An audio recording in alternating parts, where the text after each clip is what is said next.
Hi there! Mga katanungan ay sasagutin, mga alalahanin, lilinawin. Ito po ang programang katuwang ninyo sa usaping batas, serbisyo publiko, politika, siyempre maging sa kalusugan.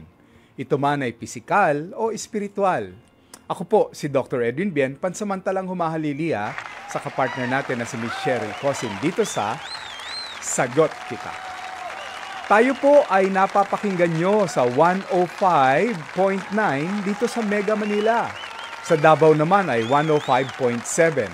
101.9 naman sa Cebu.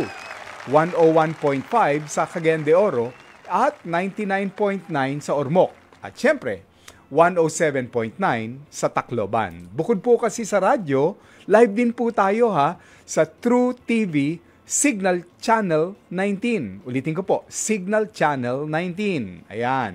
Siyempre, maging sa Facebook at YouTube din. I-search lang po ang True Network PH. That's T-R-U-E, Network PH. Sa mga kababaihan dyan, para sa inyo ang health episode natin today. Katuwang siyempre ang MX3. Alam nyo po, mahirap maging babae daw, sabi. Minsan, hindi natin alam, nandyan daw yung may dinaratnan sila ng regla at kirot na napakasakit.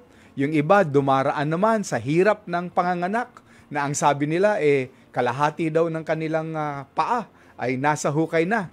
At siyempre, kapag nag-iedad na, dumarating naman yung menopausal stage kung saan ang dami-dami nilang nararamdaman. Nagiging mainitin ang ulo, nagiging irritable, at kung ano-ano pa. Kaya napakahalaga talaga na nagpapatingin po ang mga kababaihan sa kanilang doktor, espesyalista, lalong-lalo na sa OB-gynecologist, para mabantayan ang inyong kalusugan. Yan para mababawasan po yung mga sakit, yung mga komplikasyon na pwede nating maranasan dahil iba-iba nga naman ang life cycle ng kababaihan. At siyempre, dahil 2025, gusto nating simulan ang taon na ito na pagbabantay ba sa kalusugan ng kababaihan. Ang ating question of the day nga, para sa mga babae po dyan, sama na natin yung mga kalalakihan, yung mga mister po ninyo. Paano nyo inaalagaan ang inyong sarili bilang babae? Ulitin ko paano nyo inaalagaan ang inyong sarili? Kung may gusto po kayong i-share, napakadali. Mag-comment lamang po kayo sa ating live stream. Baka kasi, isa na po kayo doon sa 5 na maswerteng makakatanggap ng regalo mula po sa ating MX3. Ayan.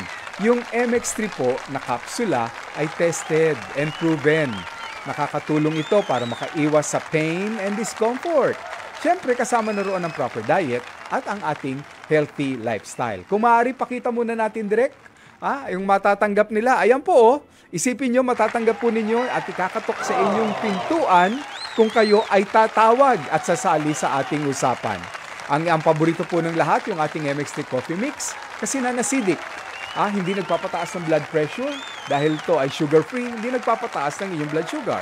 Of course, may MX3 tea na maghuhugas ng ating mga kinain, no, na hindi magaganda.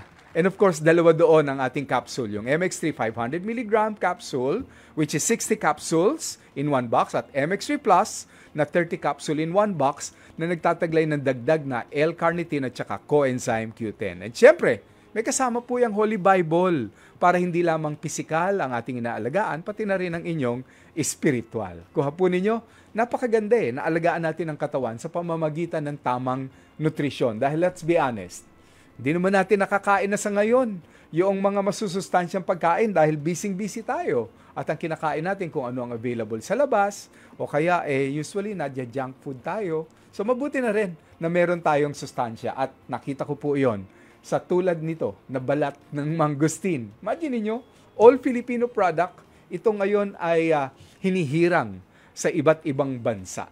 Ayan. So simulan na po natin ang ating talakayan, pero mamaya-maya po tatawagin ko ang ating panauhin. Okay. Unang-una, ang daming problema ng babae, sabi nga, kumpara sa lalaki. Well, siguro nga dahil stronger sex daw ang babae. Totoo ba? Naniniwala kayo? Parang mga kalalakihan, ayaw maniwala na stronger sex ang babae. Isipin nyo na lang yung comparison, ha? Direk, Aaron, pinakamabigat na pinagdaanan mo tuwing Mayo, kung saan may pinutol na maliit na balat lang sa iyo. O, di ba? Ang tawag doon, circumcision. Ikumpara mo naman sa kababaihan yan. May mga babae na ang pinagdaraanan yung panganganak, 3, 4, 5. May nakilala nga ako, 100 pa eh. Talaga? Talaga!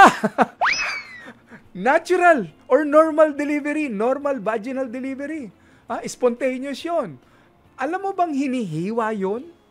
Akala ng iba, basta na lang lumalabas, ay mamaya ikikwento ko po ang aking experience nang ako ay dumaan sa kamay ng ating panauhin. Ginugupit po yun. Tapos tinatahi na lamang uli. Hindi cesarean yun sa normal vaginal delivery. So, mabigat yung kanilang pinagdaraanan. And of course, may mga iba na yung kanilang buwanang dalaw ay sobrang kirot na kung tawagin ay dysmenorrhea. Yung iba nga, hinihimatay na. Yung iba, hindi nakakapagtrabaho. Yung iba, nagsusuka na akala mo grabe ang sakit. That is one. No? Advante tayo ng kaunti. Pagkatapos ng kanilang teenage years, yung iba during the reproductive age years, 16, 17, 18 onwards, ang pagdurugo umaabot ng 4, 5 o 2 linggo. Grabe na halos mahimatay na sila sa sobrang dami ng kanilang inilalabas na dugo. Itatanong natin yan mamaya sa ating panauhin. Dysmenorrhea, menorrhagia. Ano ang tungkulin ng kanilang ovaryo dito sa problemang ito? May mga tumutubo ba na maliliit na cyst dito? Paano ginagamot at tinutulungan ang mga tulad nito? Now, another thing. Punta naman tayo sa panganganak. Mamaya itatanong din natin ito kasi naitatanong sa akin, bagamat napag-aralan natin pero hindi po tayo OB-gynecologist. Bakit nga ba may mga nanganganak na pagkatapos nilang manganak, nagdadaan sila sa napakalalim na depresyon? May ilan nga po akong nakilala na nakapagpatiwakal. Mayroon po, relative ko pa naman, sa Bicol po, ang asawa niya ay sundalo. Nakuha po niya yung baril ng babae. Nakapanganak pa lang, wala pang 3 months yata yung baby. At kinitilang kanyang sariling buhay. Postpartum depression. Gano'n to katotoo? At paano natutulungan ang mga babaeng ganito? Okay. Ngayon, punta naman tayo doon sa ayaw muna magbuntis. Ano ba ang pinakamaganda? Pildoras? IUD? Yung pong itinatanim sa braso. Yung mga Provera, kung tawagin. Alin dito ang pinakaligtas? Kung kayo po ang mamimili, ano ang inyong pinakapabor na gagamitin? And last, punta po tayo doon sa menopausal stage. Pagsapit ng 60s and above. Yung mga, sabi nga pinagtaksilan ng buwan ng dalaw. Bakit nga ba natutuyot sila? Tuyot all over. Natutuyot mula sa buhok, sa balat, pati sa luha. Nababawasan daw yung kanilang pagluluha, pati yung kanilang laway, pati na rin yung secretion sa kanilang puwerta. So, ano nangyayari? Nawawalan na sila ng gana. Ito naman si Mr. Katok ng katok, kalabit ng kalabit, ayaw naman ni Mrs. Dahil masakit na nga, ay papaano nangyayari? Di nagiging dahilan ng pag-aaway. Buti kung away lang. Minsan, sumasa kabilang bahay. Kita nyo na, ang daming problema ng isa pong babae at mamaya po, ito ang ating lahat itatanong sa ating panauhin na doktora. Sana masagot niya po lahat yun. Ano? Okay. Direk, Sir Ian, mabuti kaya mag-pause na muna po tayo para kung sakali ay matatawagan na po natin ang ating panauhin, no? Pag-usapan natin kung ano ang mga health concern ng mga kababaihan. Magpo-pause lamang po tayo for a few reminders. Muulitin ko, kung kayo ay may tanong, may komento, sumali po kayo sa ating usapan sa ating Facebook live stream. Facebook live stream po.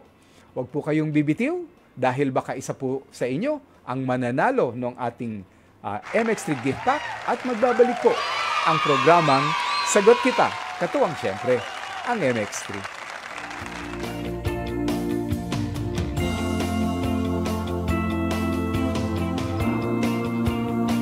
Ang Sagot Kita ay hatid sa inyo ng MX3. Mag-MX3 araw-araw para MXtraordinary. Nagbabalik po ang programang Sagot Kita. Ito po muli si Dr. Edwin Bien at ang ating naging question of the day para sa mga kababaihan out there.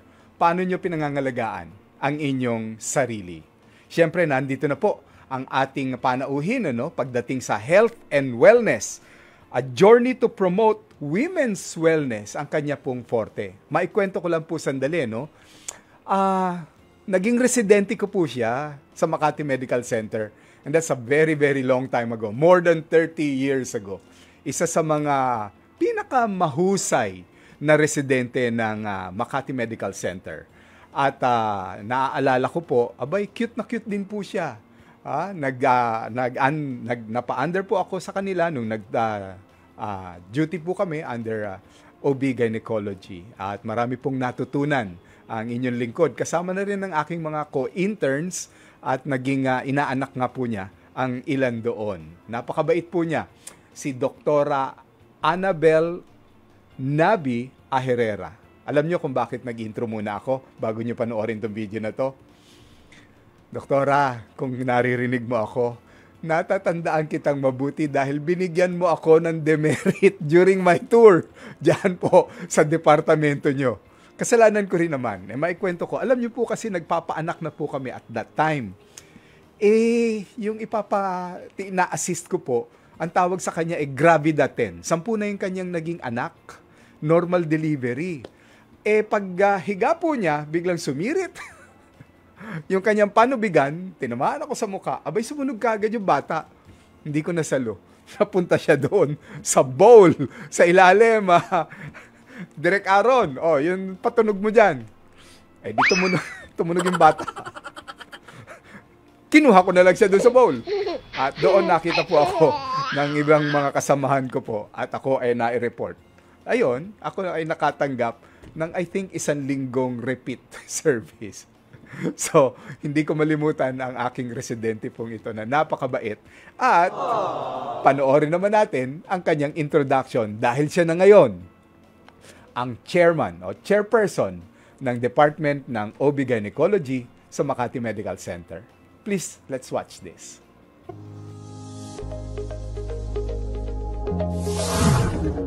As a women wellness advocate, feminine well-being should be at the top priority in the health list of the young and the not so young.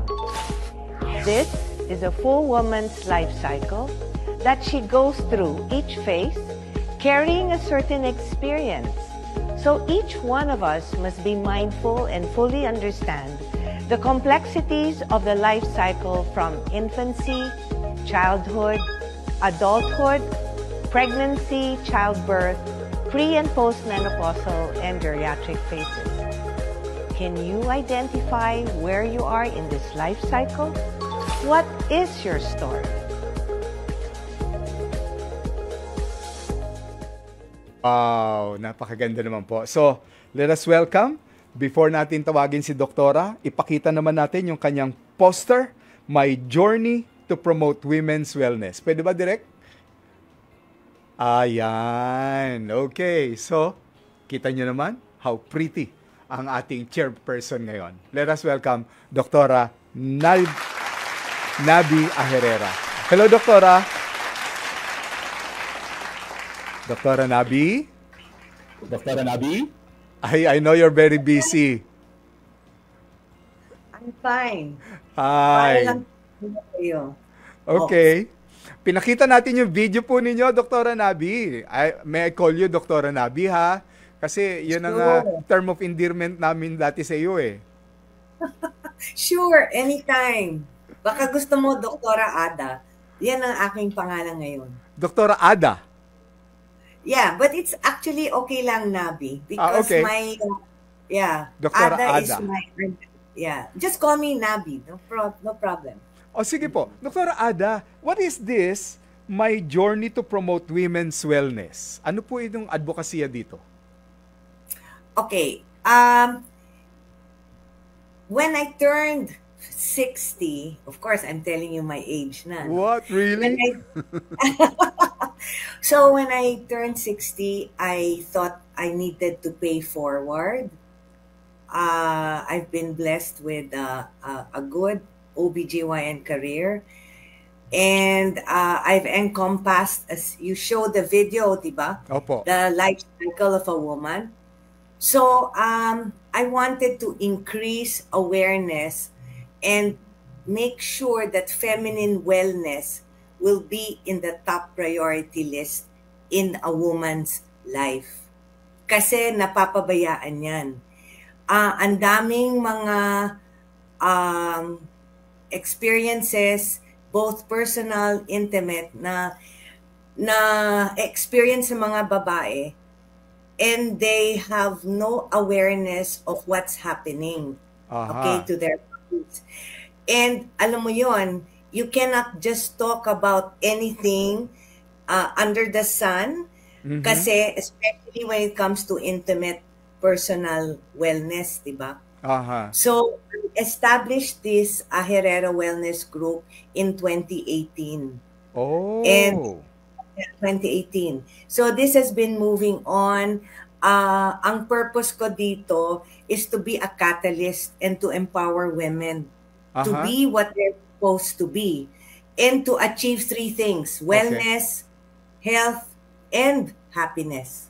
At the end, kailangan you should live your life to the fullest. I think you can see that in the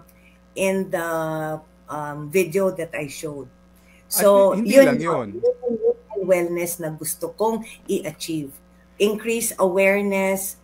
By doing this, I give educational reels, lectures, webinars, just to make sure that women will understand the changes that they experience in every life cycle or every segment in their life cycle. Kaya, let me just say, as a pediatric adolescent gynecologist, so I also handle teenagers or pubertal girls, tapos childbearing, tapos perimenopause, postmenopause, and then at the end, geriatric. Yung mga matatanda na hindi nila alam, di ba? Kala nila, mabuhay na lang sila, they have to accept this. Pero madaming solusyon, madaming alternatives na pwedeng matuklasan and to help the women. Well, nakita ko sa Facebook mo, Doktora Ada, no, na may mga may mga medical mission kayo. Is that part of what you're doing? Yes. Yes. What particularly, it started with a group of caddies. Alam mo yung mga caddies, mga golf caddies. Golf caddy, Yes. So women. So what I do is we provide pap smears. You'll be surprised. Madaming mga babae, hindi nila naintindihan kung bakit kailangan magpa-pap smear. They don't understand this. So, because cervical cancer is what? One of the top 3 leading causes of cancer in women. That's breast, okay? And then cancer of the cervix, and then the colon. Yan ang mga top 3. So, importante, dun sa breast, dun sa medical mission, bukod dun sa pap smear, meron din kaming mammography.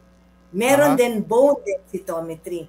It really encompasses whatever needs to be addressed. That's technical. Ayan. Technical yan. Naghang lang. Okay, Doktora Nabi, mayroong gusto mamayang kumonsulta po sa inyo na mga tao, may indigent pa nga dito, pero ang dami nang pumasok na question kagad. Bibilisan ko yung mga question related dun sa life cycle, Doktora Ada, ha? Sure. Okay, number 1, ito, tanong ng mga kabataan. Bakit daw sumusobra ang sakit na hindi na makapasok ang mga high school girls kapag panahon ng kanilang menstruation, Doktora Ada? Okay, ganito yon. Merong 2 klaseng entity yan. May primary dysmenorrhea, napakinggan ko yung sinabi mo, yung masakit. Opo. Pero, ang tawag doon, dysmenorrhea. Meron tinatawag na primary dysmenorrhea, part and parcel of the menstrual cycle yon. Bakit nagkakaganon? Kasi, ang matres, pag nagre-regla, yung mga blood vessels, bumubuka yan, nagdadilate. So, yung flow ng blood, okay, yon ang nagkukos ng discomfort. Okay, that's one.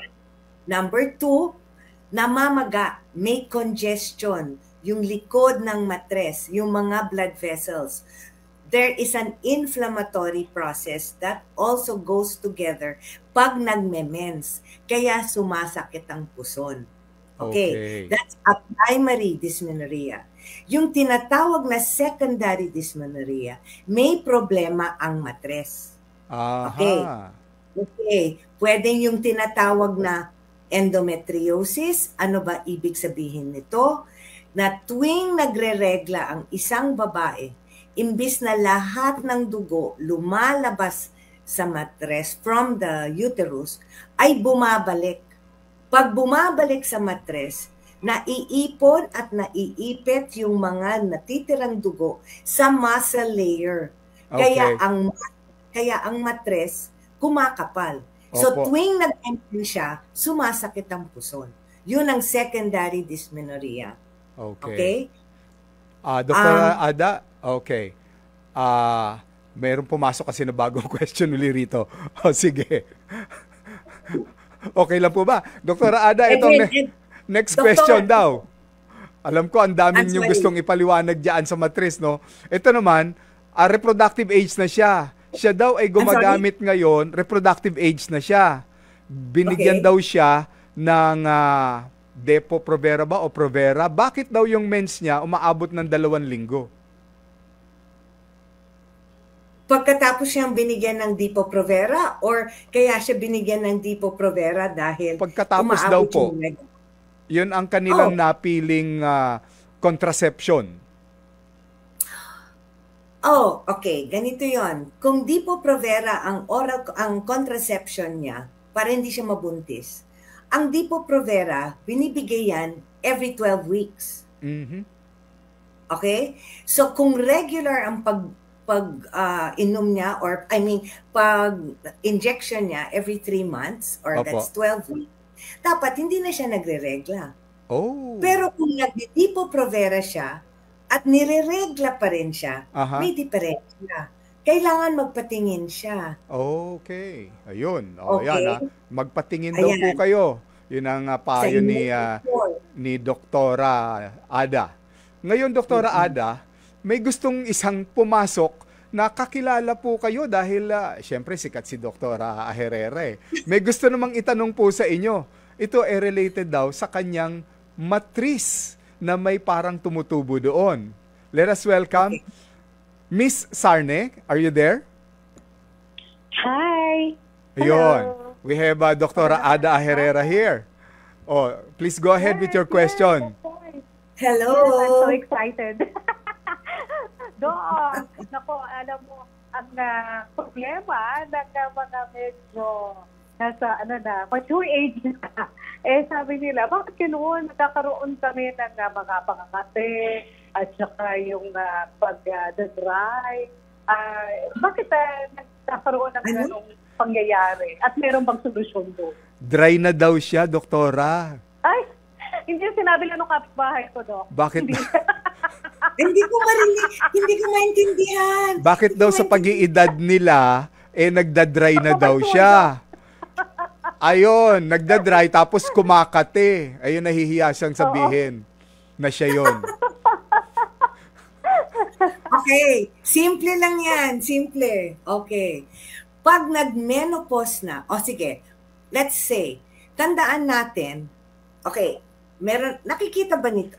Kita po, kita Doktora Ada, kita, ang ganda.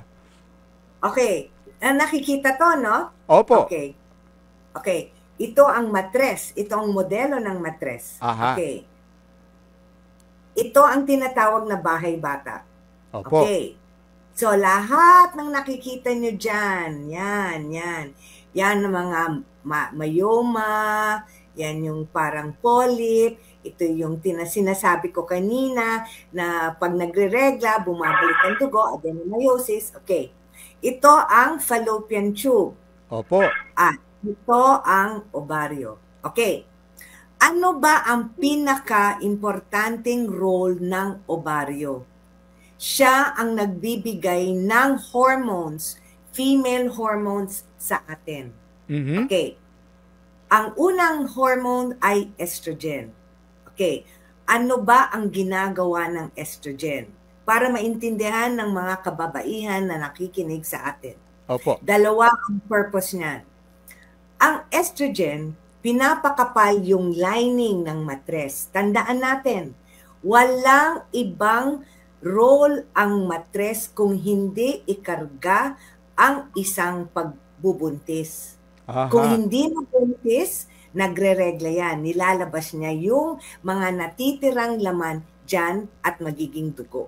So, Okay. ang estrogen prepares the uterus always for a possible pregnancy every menstrual cycle. Number 2, the second role of your estrogen is it provides egg cells, yung tinatawag na follicles. May laman niya na itlog. Yung itlog na yan, kung normal ang cycle nyo, may itlog na lalabas sa kalahati ng regla sa fallopian tube. Ang tawag na prosesong yan ay ovulation. Aha. Okay. So, kung yung itlog ay nagta-travel dito sa fallopian tube, kung walang semilya na nagsiswimming dito sa Okay. puwerta, kaya't sa matres, yang itlog na yan ay pupunta sa matres at magdi-disintegrate, mawawala, kasama nung makakapal na lining at magiging regla. Opo. Okay. Now, the next hormone is progesterone. Progesterone is only released from the ovaries. Lalabas lang po yun kung may ovulation. Okay. Okay. Pag walang ovulation, walang progesterone.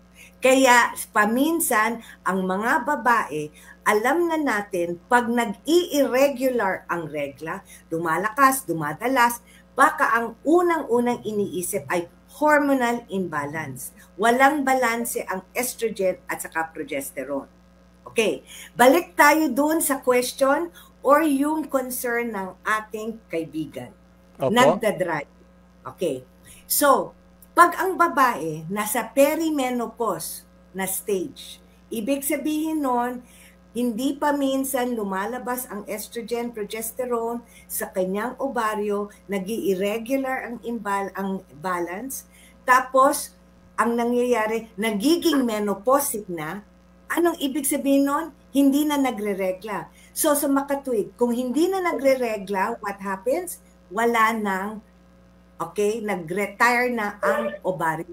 Wala na siyang estrogen. Mhm. Pag wala estrogen, yun ang reason kung bakit nagda-dry ang puwerta.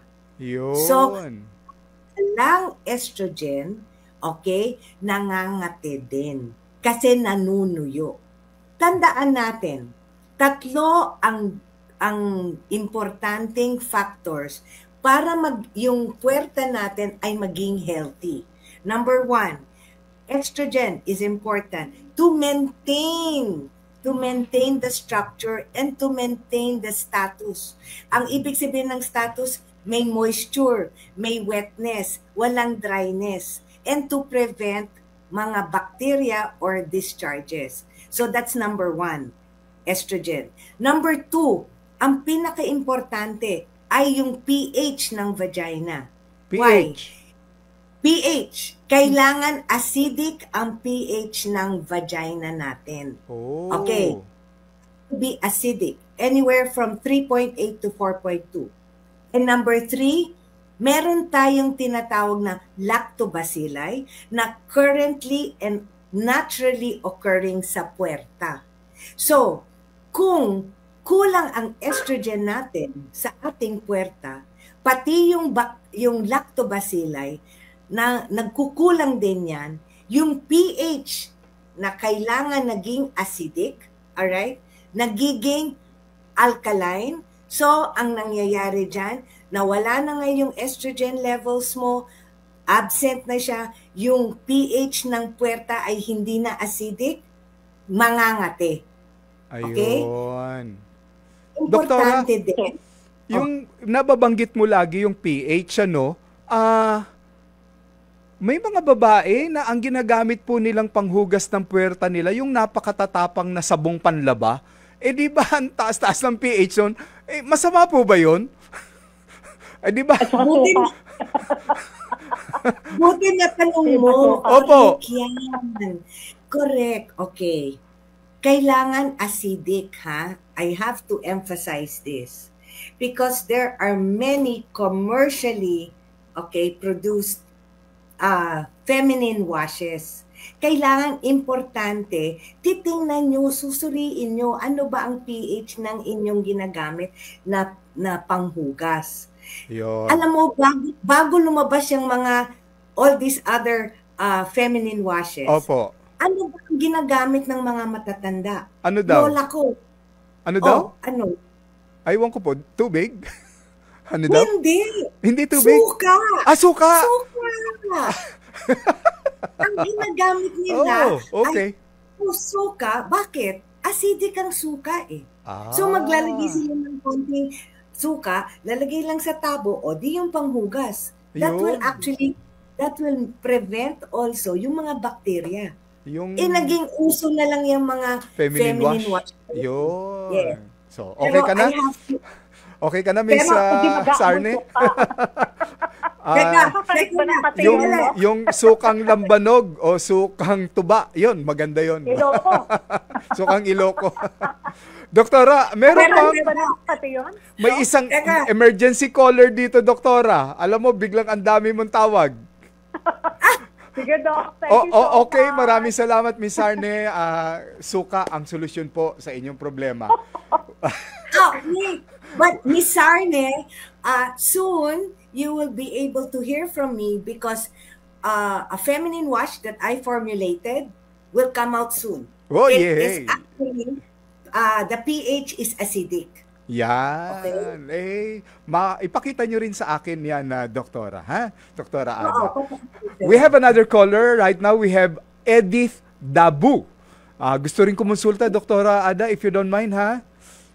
Sure, go ahead. Hello, good afternoon. Po. Yes, Dr. go ahead. Edwin, salamat at naging guest mo ay babae. Meron kasi itong isang katanungan. Siguro, nakakahiya ba o hindi? Kasi sa edad kong 70, sabi nila, nanunuyo na daw.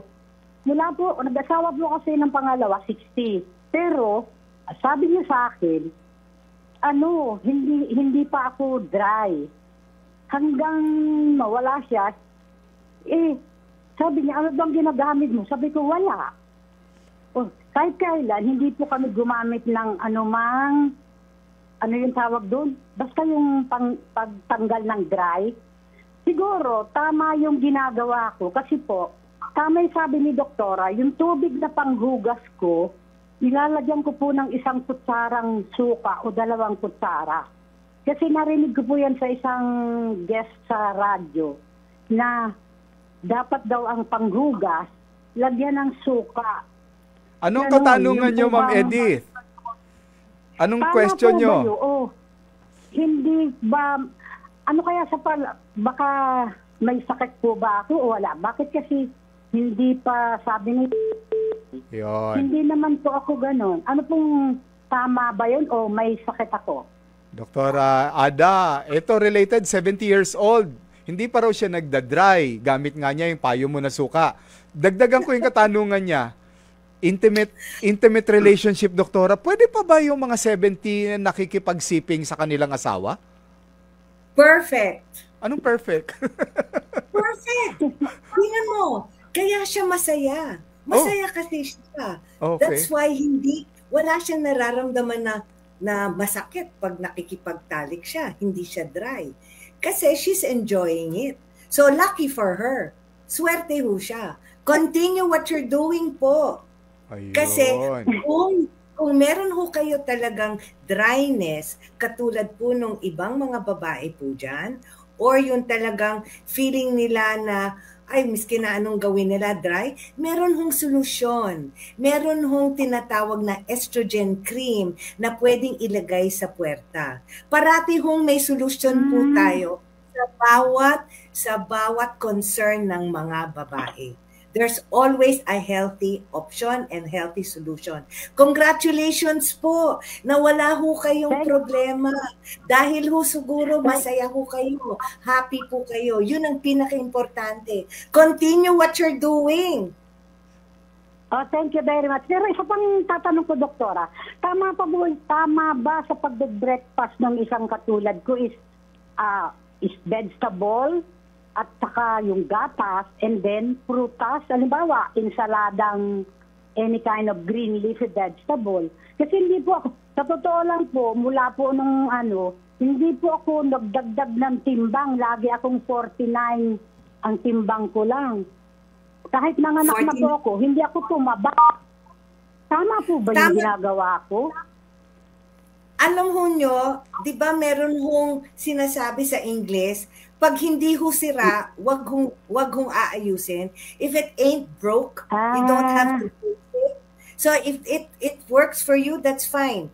Ang recommendation ko lang po ay to eat 4 servings of fruits and vegetables a day. Ano ba ang measurement ng serving?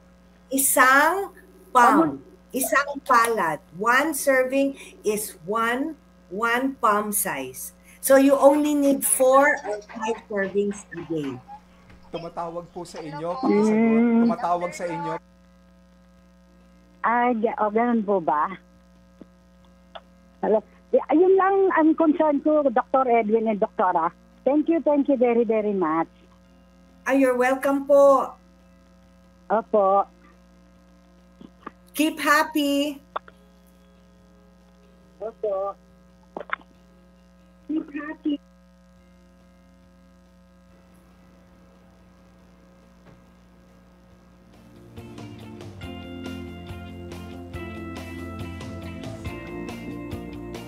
Okay. Nandyan, Doktora Ada? Yes, all go right, ahead. we have a third caller. Ito, matindi naman po yung kanyang question. Siya po ay nanggaling na sa iba't ibang mga klinika o ospital. Tinanggihan po siya. Hindi ko alam kung bakit. Sobra-sobra daw ang pagdurugo niya sa puwerta na bumagsak na daw yung kanyang hemoglobin at hematocrit. Mabuti siya pa po ang patanungin natin. We have Ma'am Nina Ranieses. Pwede po ba natin ipakita, direct, yung picture po ni Ma'am Nina? Hello, Ma'am Nina. Hello po. Nandito na po si Doktora Ada Aherrera. Opo. Pwedeng pakikwento nyo po yung inyong naging problema?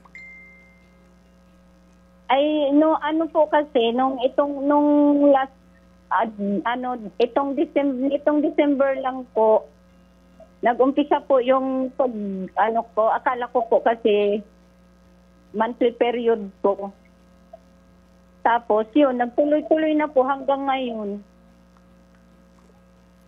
Ilang taon na po kayo? 48 po. Ilan po ang naging anak? 7. 48. Buwan-buwan po kayo nagre-regla? Opo. Regular naman po ng mga nakaraang buwan, nakaraang taon. Regular po ang regla ko. Ngayon lang po talaga siya nagkaganito. So mula nung Disyembre hanggang ngayon, dire-diretso po ang regla nyo? Opo. Okay, nagpatingin na ho kayo, sabi nyo, nagpatingin na po kayo? Opo, pero hindi pa po ako nakapagpa-ultrasound. Ayun. Ay, nung last Yun year po. Ano po? Last year po, nakapagpa-transbid na din po ako. Kasi dati po, pag may buwanan regla po ako, masakit ang puson ko. Tapos masakit ang puson ko, sobrang sakit po talaga. Tapos, malakas naman po ang dugo ko. Pero pag nakainom po ako ng parang Nipinamic, pampaampat ng sakit ng naramdaman ko, hanggang 1 week siya yung regla ko. Yun, nawawala na din. Kaya nagpa-check up ako last year. Ano pong lumabas dun sa ultrasound ho nyo last year? Ano po, yung ang lumabas noon, sabi ng doktor, maga daw po yung lining ng mattress ko. Okay, may binigay hong gamot. Wala po. Ang sinadjust sa akin, magpa-inject daw po ako sa center every 3 months. Okay. Pero Yes. hindi po ako nagpa-inject. Okay. So ngayon, nagre-regla na po kayo ng malakas at mahaba. Opo, nitong December lang po, nagkaganito. Okay, Opo, ganito po yon. Importante magpa-ultrasound po kayo. Kasi kung buwan-buwan po kayo at sinabihan na po kayo noon na namamaga po yung lining ng mattress nyo, ibig sabihin nun, baka ho ang nangyayari, tuwing nagre-regla ho kayo, bumabalik po yung dugo sa loob ng mattress. So, ang nangyayari, tuwing kumakapal ang matres. Kaya ang nangyari po ngayon, nitong Disyembre, humaba na po ang regla nyo. Talaga pong babagsak ang tinatawag na hemoglobin, yung pula ng dugo. Pag nangyari po yon, alright, wala na hong maaagapan dyan, matatanggalan ho kayo talaga ng matres. Kasi yun ho ang magiging sanhi ng anemia. Pag sinabing anemia, bumabagsak na ho yung dugo nyo, tapos pwede ho maapektuhan po ang puso nyo. Kaya importante, mapuntahan nyo, yung doktor nyo, magpa-ultrasound, i-assess, i-evaluate, kung pwede pa hong makuha yan sa gamot. Kung hindi, ang mangyayari po, kailangan ho tanggalin ng matres nyo. Kasi magiging sanhi yun ng pagkababa ng inyong dugo. Yung blood thick, yung anemia na tinatawag. Baka masalinan po kayo ng dugo. Tapos pag hindi pa rin ho yan na-address, pwede ho maapektuhan ng puso. Kasi pag may anemia, mababa ang pula sa dugo, yung puso po natin, okay, magfa-function, magtatrabaho ng doble, 3, 4 na 4 times para lang magkadugo sa buong katawan natin. Yun ho ang magiging problema. Kaya importante i-address nyo na po yan kaagad. Kailangan nyo magpa-ultrasound. Kailangan pumunta po kayo ulit sa doktor nyo para ma-examine at ma-evaluate po ng lalong madaling panahon po. Okay, thank you Ma'am Nina. Doktora, pinakita namin ang picture ni Ma'am Nina. Maputlang nga po siya. Doktora, ang dami pong pumapasok dito. Pilit ko pong ihahabol if you don't mind. Ang daming katanungan sa inyo na gustong kumonsulta. Sure. Geraldine Amantillo, 45 years old na po ako. 9 months po ako hindi nagkakaroon hanggang ngayon, 2025. Ano po ibig sabihin, doktora? 45 years old? Opo, mula daw 9 months hindi na siya nagkakaroon ng mens. Okay, nag-iinit ang katawan? Wala pong sinabi eh. Texters lang po, doktora, texters lang siya. Do you think pumapasok na ito sa perimenopausal?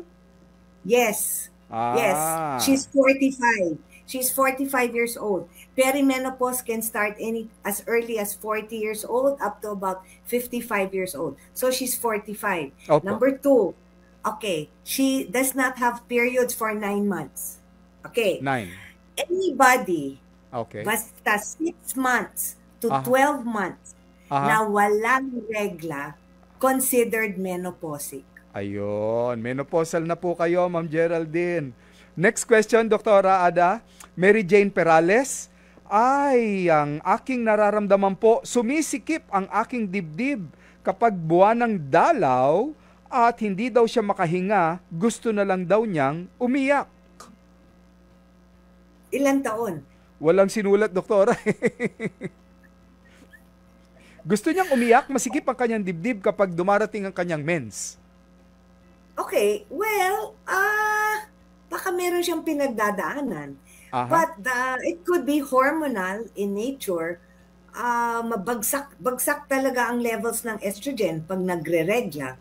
So that can actually affect her mindset. Okay, may hormonal deficiency in her estrogen. Number 2, yung paninikip ng dibdib, well, she has to have a checkup. Opo. Because estrogen has a protective role in the heart. So if there is a deficiency or absence of estrogen, it might also cause a little discomfort sa puso niya. So kailangan magpa-check up siya. Kaya alam ko, stronger sex ang babae kasi may estrogen kayo for the heart. Eto, doktora. Hindi lang yan. Ano pa? Hindi lang yan. Hindi ano lang pa? yan, Edwin. Sige. Eto, doktora, lalaki ang texter. Para daw ito sa mama niya. Yung bang mga nag-i-insulin na diabetic, mas mapaaga ang pagme-menopause? No. Mga diabetiko? Hindi daw.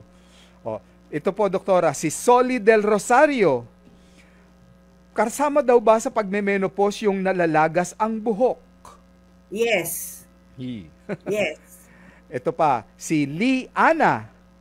Related ba ang dysmenorrhea sa hirap sa pag-anak o pagbubuntis ng isang babae?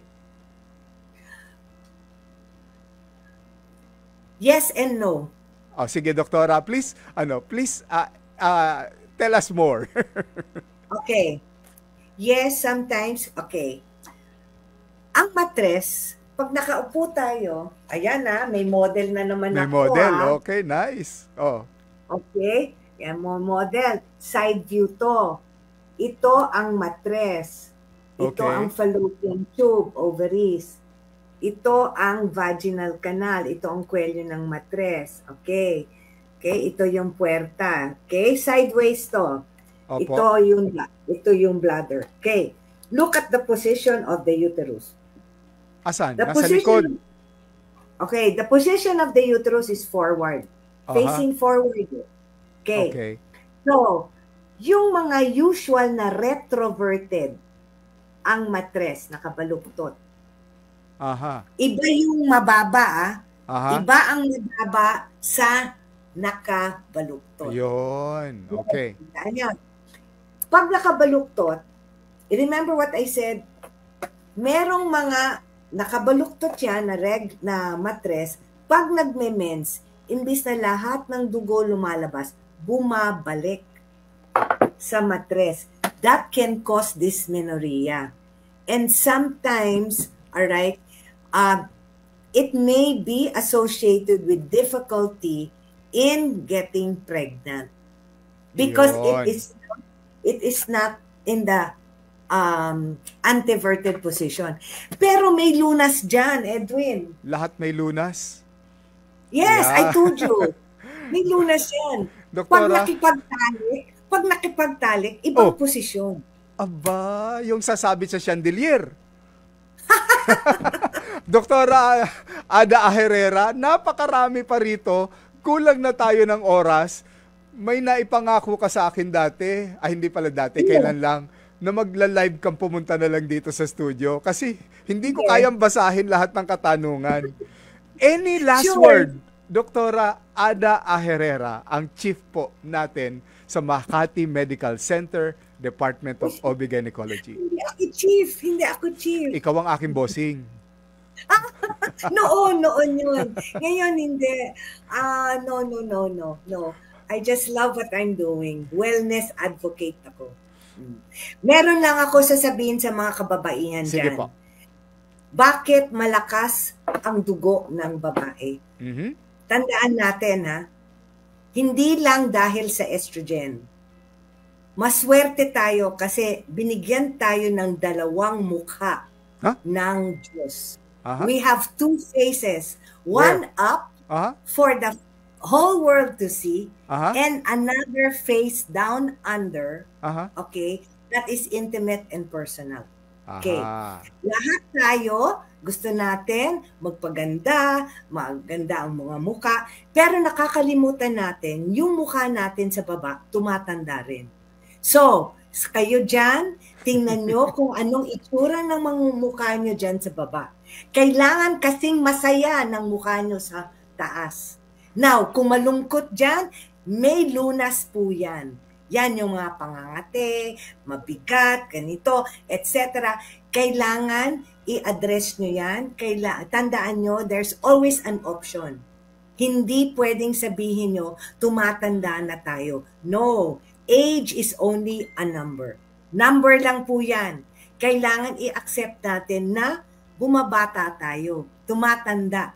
Pero hindi tayo tumatandang mag-isa. Nandito po ako para makatulong sa inyo.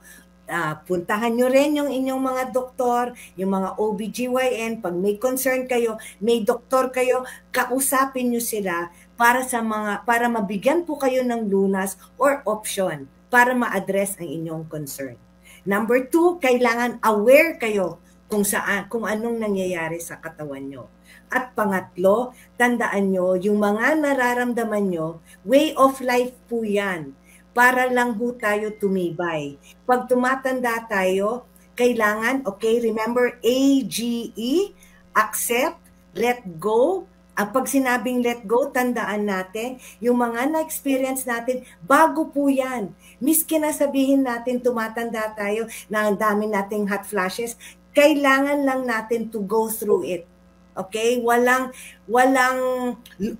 ibang lunas kung hindi to go through it. At tandaan natin na ganitong itsura natin, kung meron tayong nararamdaman, pwede natin bigyan ng lunas ang mga simptomas na to at kailangan paalagaan natin ang ating sarili. Always priority ang health natin. Kasi hindi tayo makakatulong sa iba kung hindi natin tutulungan sarili natin. Wonderfully said. Ang galing. Batang-bata, napakaganda, napakagaling. That's Dr. Ada A. Herrera. Hanapin nyo na lamang po siya sa kanyang Facebook. Yung pangalan naman niya nandyan. And hopefully one day, pagbibigyan niya tayo na makaharap po mismo dito sa ating studio. God bless, Dr. Ada. Thank you very much for inviting me. Nag-enjoy ako. Ako din. At magpo-post lang muna po tayo. Break lang tayo saglit. Magbabalik ang programang Sagot Kita. Woo! Grabe. Ang dami po mga katanungan, hindi natin lahat masasagot, paumanhin po, at ang daming mga bagay na gusto sana nating talakayin pa. Pero yung mga texters po natin na nagbigay ng kanilang mga opinyon at kanilang mga solusyon, babasahin ko po ang kanilang mga pangalan. We have Beth Carcusia, salamat, Janet Papa Arceo, Vamase, Lynn Fabiano, Tadi May, Arceli Sabado, Rodelyn Lopez, Tel S. Mora, Griselda Infante at marami pa pong iba. So palakpakan natin ang ating mga winners na nagwagi ng ating MX3 gift pack. Number 1 si Miss Maru Sarne. Number 2 si Ma'am Nina Ranieses. Number 3 Lynn Fabiano. Number 4 Arceli Sabado. And number 5 si Ma'am Rodelyn Lopez. Doon sa mga winners, ganito ang gagawin po ninyo. I-message nyo po sa Facebook ng Sagot Kita. Sagot Kita. Ang inyong contact number, full name, ang address po ninyo at yung date kung kailan po natawag ang inyong pangalan. Ulitin ko po yung Facebook ng Sagot Kita. Minsan nakalagay, Sagot Kita with Miss Cheryl Cosim. Hanapin nyo lang po yon sa Facebook. At i-type po ninyo ang inyong mga pangalan at ipadadala po sa inyo ang ating regalo. Okay, at yan po nagtatapos. Ang isang oras na tanungan, alam ko kulang pa, at sagutan sa ngalan ni Miss Cheryl Cosim. Ito po, si Dr. Edwin Bien, Sagot Kita.